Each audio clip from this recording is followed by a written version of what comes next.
Huyu mwanamke amenikunjia ngumi we, eti anataka tupigane, mara anibebe mawe na matusi kedekede. Nyumbani kwangu kelele haziishi, naishi kwa wasiwasi, na hofia vyenye ncha kali, yani haieleweki. Mwanaume ni nani? Tabia mbaya haina maana. Juzi alinibebea panga anikomeshe kula mtama. Kwa kweli alinitisha mpaka nilijihami kwa kukimbia. Wazazi wangu anawatukana, majirani wanamshangaa. Huyu dada kwa kweli ni balaa. Baba mkwe nisaidie, mama mkwe nisaidie.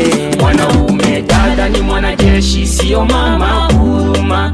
Utasababisha nikutende mabaya, niwe bwana mbaya.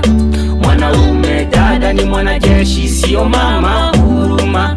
Utasababisha nikutende mabaya, niwe bwana mbaya. Nyumbani kwao amrini ya mama, baba yao hana mamlaka, eti na mimi anataka kunitawala. Sasa namwambia kwangu amekwama, tena narudia kwangu amefika. Kuolewa nilishakataa, hata kama kwenye mahakama tutafikishana mpaka Dodoma. Wewe dada acha ujinga, kutawala mabwana haina maana. Ona sasa unaniaibisha, mpaka majirani wananizomea. Hata kutembea sasa naogopa, nikipita wanaonyeshana.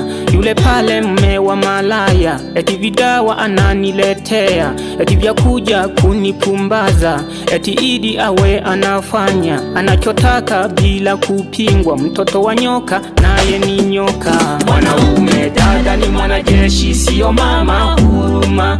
Utasababisha nikutende mabaya, niwe bwana mbaya. Mwanaume dada ni mwanajeshi, sio mama huruma. Utasababisha nikutende mabaya, niwe bwana mbaya.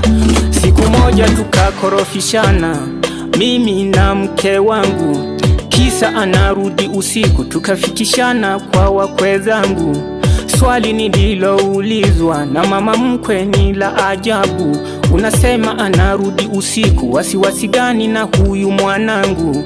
Kwa kweli yalinishinda, bila kuaga nikaondoka. Majibu mabaya yaliniumiza, wakazani naenda kukojoa, kumbe msela ndiyo nina yeye. Wazazi wengine kwa kweli ni wabaya, wanafundisha watoto umalaya.